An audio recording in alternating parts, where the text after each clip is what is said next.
toutes, aujourd'hui on se retrouve avec une vidéo un peu spéciale. Il s'agit de ma première collaboration sur YouTube. Pour cette vidéo autour du bullet journal, j'ai collaboré avec la marque Aladdin, qui est la référence dans les loisirs créatifs. Ils m'ont envoyé différents produits et j'ai pu les tester et créer plusieurs pages dans mon carnet.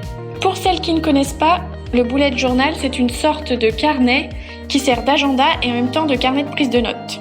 C'est utile pour stocker tout au même endroit et s'organiser facilement.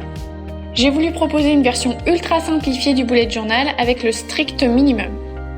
Pour ce DIY, j'ai utilisé un carnet, des stampes au bullet journal, un encreur noir, une enveloppe craft, des feutres brush lettering à double pointe, une gomme, une paire de ciseaux, un crayon papier, du papier blanc et de la colle bâton.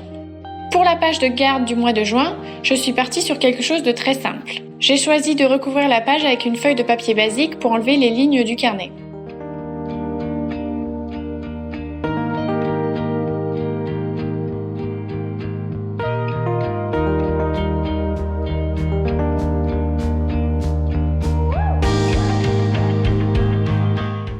J'ai ensuite déchiré des morceaux de papier craft et je les ai collés sur le haut et bas de la page pour créer un effet texturé.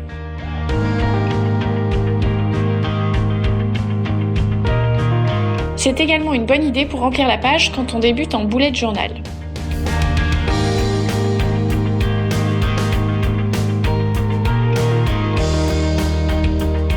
Pour tout ce qui est stampo et encreur, je vous conseille de vous entraîner d'abord sur une feuille de brouillon. Les stampos sont des tampons avec différents motifs. Je pense que c'est bien de les utiliser quand on débute. Pas besoin de savoir écrire joliment ou de savoir bien dessiner. Pour les utiliser, il suffit de presser le stampo sur l'encreur.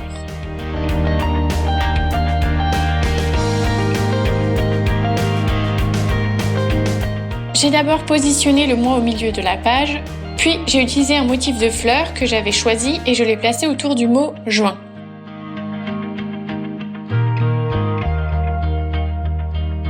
J'ai continué d'ajouter des motifs sur la page en n'utilisant qu'une partie du tampon parfois.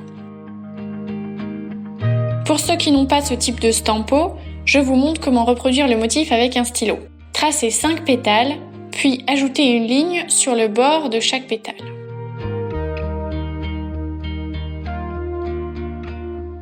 J'ai continué à dessiner plein de fleurs sur l'ensemble de la page. J'ai également tracé des branchages très simplifiés. Je vous laisse regarder la vidéo pour voir comment ils sont réalisés.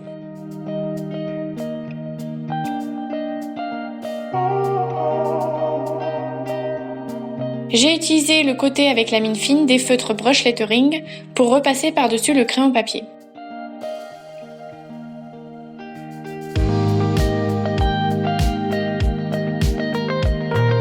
Pour les couleurs, j'ai utilisé 2 coloris, le vert et le rose pastel.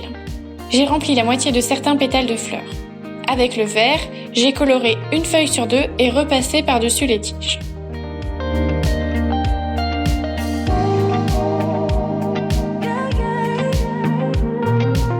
Pour la suite des pages, j'ai choisi de faire quelque chose de très simple.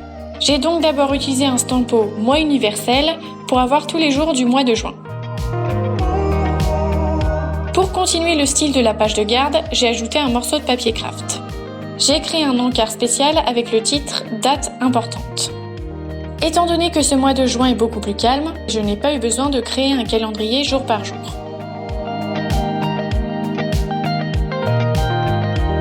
J'ai ensuite dessiné des petites fleurs comme sur la première page et ajouté les différents tampons.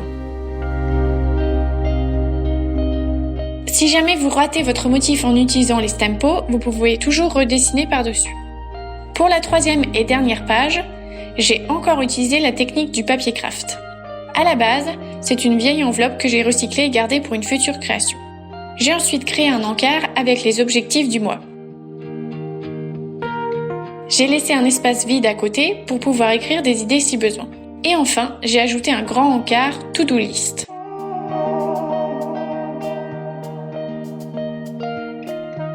J'ai terminé en ajoutant les stampos, les dessins et les couleurs. Et votre premier essai de bullet journal est terminé!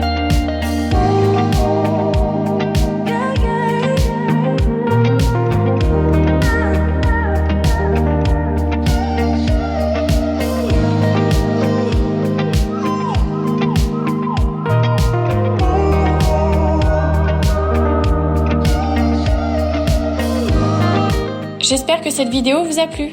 Et j'en profite pour vous dire qu'Aladine a créé des offres DIY avec de superbes idées pour adultes et enfants. N'hésitez pas à vous rendre sur leur site car ça vaut vraiment le coup. Je vous ai mis un lien dans la description. N'hésitez pas à laisser un commentaire si vous avez aimé cette vidéo. À très vite!